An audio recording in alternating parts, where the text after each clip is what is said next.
Join me, Irene Master Naturalist, in getting to the bottom of the hill country.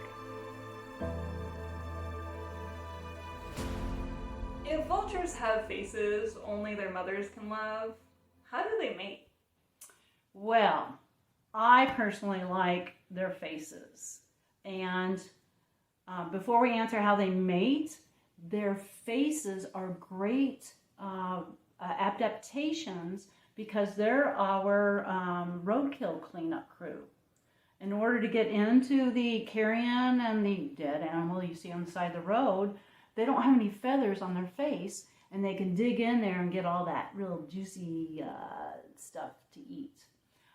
If you take a close-up picture of a turkey vulture or a black vulture, you, just like everybody else, you can find the beauty in that bird.